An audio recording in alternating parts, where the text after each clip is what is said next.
Hello friends, ओम श्री गणेशाय नमः। जय श्री कृष्ण।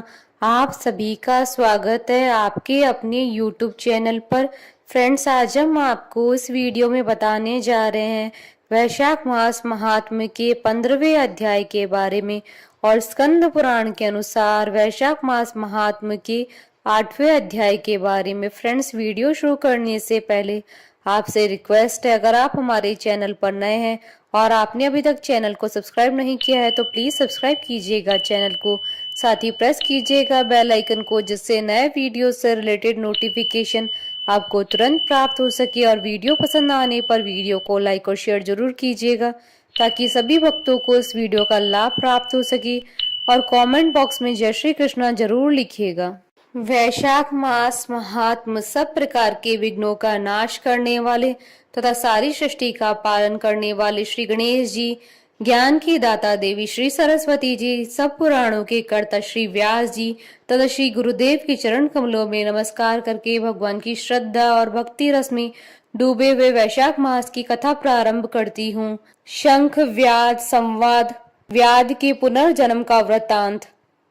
श्रुतदेव जी कहते हैं, राजन, पंपा के तट पर कोई शंख नाम से प्रसिद्ध परम यशस्वी ब्राह्मण थे, जो बृहस्पति के सिंह राशि में स्थित होने पर कल्याणमयी गोदावरी नदी में स्नान करने के लिए गए। मार्ग में परम पवित्र भीमरथी को पार करने के बाद दुर्गम जल शून्य एवं भयंकर निर्जन वन में धूप से विकल हो गए थे। वैशाख का महीना था और दोपहर का समय। वे किसी वृक्ष के नीचे जा बैठे। इसी समय कोई दुराचारी व्याध हाथ में धनुष धारण किए वहां आया। ब्राह्मण के दर्शन से उसकी बुद्धि पवित्र हो गई और वह इस प्रकार बोला, मुनि, मैं अत्यंत दुर्बुद्धि एवं पापी हूँ। मेरे ऊपर आपने बड़ी कृपा की है, क्योंकि साधु महात्मा स्वभाव से दयालु होते हैं।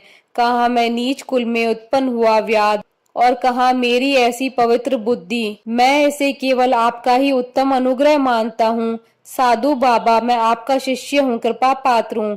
साधु पुरुष का समागम होने पर मनुष्य फिर कभी दुखों को प्राप्त नहीं होता। अतः आप मुझे अपने पाप नाशक वचनों द्वारा ऐसा उपदेश दीजिए, जिसे संसार बंधन से छूटने की इच्छा रखने वाले मनुष्य अनायास ही भव सागर से पार हो जाते हैं। साधु पुरुष का चित्त सबके प्रति समान होता है। वे सब प्राणियों के प्रति दयालु होते हैं। उनकी दृष्टि में न कोई नीच है, न ऊंच है, न अपना है, न पराया है। मनुष्य संतप्त होकर जब जब गुरुजनों से उपाय पूछता है, तब तब वे उसे संसार बंधन से छुड़ाने वाले ज्ञान का उपदेश करते हैं। जैसे गंगा जी मनुष्य का पाप का नाश करने वाली हैं, उसी प्रकार मूढ़ जनों का उद्धार करना साधु पुरुष का स्वभाव ही माना गया है। व्याध की ये वचन सुनकर शंख ने कहा, व्याध, यदि तुम कल्याण चाहते हो तो वैशाख मास में भगवान विष्णु को प्रसन्न और संसार समुद्र से पार करने वाले जो दिव्य धर्म बताए गए हैं उनका पालन करो। मुनिश्रेष्ठ शंख प्यास से बहुत कष्ट पा रहे थे। दोपहर के समय उन्होंने सुंदर सरोवर में स्नान किया और युगल वस्त्र धारण करके मध्याह्न काल की उपासना की। फिर देव पूजा करने के पश्चात व्याध के लाए हुए श्रमहारी एवं स्वादिष्ट कैथ का फल खाया। जब वे खा पीकर सुखपूर्वक विराजमान हुए, उस समय व्याध ने हाथ जोड़कर कहा, मुने, किस कर्म से मेरा तमोमय व्याध कुल में जन्म हुआ और किससे ऐसी सद्बुद्धि और महात्मा की संगति प्राप्त हुई? प्रभु, यदि आप ठीक समझे तो मैंने जो कुछ पूछा है वह तथा अन्य जानने योग्य बातें मुझसे कहिए। शंख बोले, पूर्व जन्म में तुम वेदों के पारंगत विद्वान ब्राह्मण थे। शाक्य नगर में तुम्हारा जन्म हुआ था। तुम्हारा गोत्र श्रीवत्स और नाम स्तंभ था। उस समय तुम बड़े तेजस्वी समझे जाते थे, किंतु आगे चलकर किसी वैश्या में तुम्हारी आसक्ति हो गई।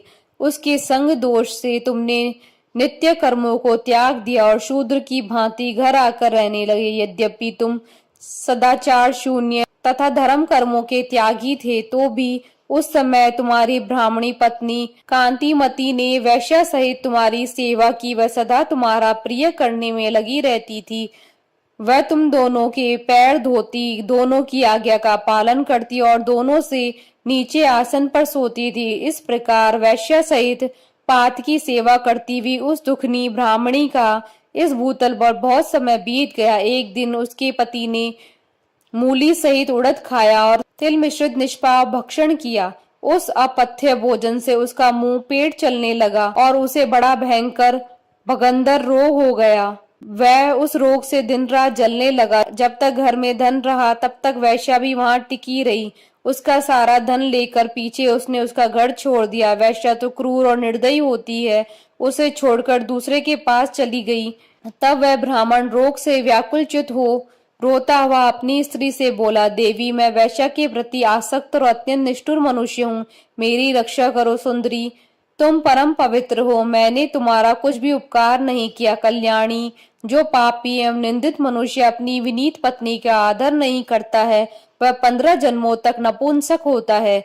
महाभागे, दिन रात साधु पुरुष उसकी निंदा करते हैं।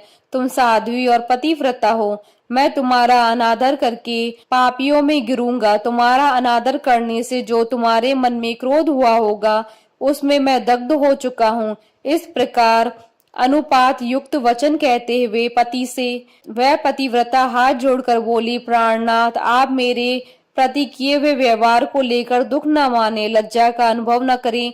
मेरा आपके ऊपर तनिक भी क्रोध नहीं है, जिससे आप अपने को दग्ध हुआ बतलाते हैं। मैं पूर्व जन्म में किए हुए पाप ही इस जन्म में दुख रूप होकर आते हैं। जो उन दुखों को धैर्य पूर्वक सहन करती है वही स्त्री साध्वी मानी जाती है और वही पुरुष श्रेष्ठ समझा जाता है। वह उत्तम वर्ण वाली स्त्री अपने पिता और भाइयों से धन मांग कर लाई और उसी से पति का पालन करने लगी। उसने अपने स्वामी को साक्षात क्षीर सागर निवासी विष्णु ही माना। वह दिन रात पति के मल मूत्र साफ करती और उसके शरीर में पड़े हुए कष्टदायक कीड़ों को धीरे धीरे नख से खींचकर निकालती थी। ब्राह्मणी न रात में सोती थी न दिन में। अपने स्वामी के दुख से संतप्त होकर वह दुखिनी सदा इस प्रकार प्रार्थना किया करती थी, प्रसिद्ध देवता और पितृ मेरे स्वामी की रक्षा करें, इन्हें रोगहीन एवं निष्पाप कर दें। मैं पति के आरोग्य के लिए चंडिका देवी को भैंस का दही और उत्तम अन्न चढ़ाऊंगी। महात्मा श्री गणेश जी की प्रसन्नता के लिए मोदक बनवाऊंगी। 10 शनिवारों का उपवास करूंगी तथा मीठा और घी नहीं खाऊंगी। मेरे पति रोगहीन होकर 100 वर्ष जीवे। इस प्रकार वह देवी प्रतिदिन देवताओं से प्रार्थना करती थी। उन्हीं दिनों कोई देवल नामक महात्मा वहां आए। वैशाख मास में धूप से पीड़ित हो संध्या काल के समय उस ब्राह्मण के घर में उन्होंने पदार्पण किया। ब्राह्मणी ने महात्मा के चरण धोकर उस जल को मस्तक पे चढ़ाया और धूप से कष्ट पाए हुए महात्मा को पीने के लिए शरबत दिया। प्रातः काल सूर्योदय होने पर मुनि जैसे आए थे वैसे चले गए। तदंतर थोड़े ही समय में उस ब्राह्मण को सन्निपात हो गया। ब्राह्मणी सौंठ और मिर्च और पीपल लेकर जब उसके मुंह में डालने लगी तब उसने पत्नी की उंगली काट ली। उसके दोनों दांत सहसा सट गए और ब्राह्मणी की उंगली का वह कोमल खंड उसके मुंह में ही रह गया। उंगली काटकर उस वैश्या का चिंतन ही करता हुआ वह ब्राह्मण मर गया। तब उसकी पत्नी कांतिमती ने कंगन बेचकर बहुत सा ईंधन खरीदा और चिता बनाकर वह साध्वी पति के साथ उसमें जा बैठी।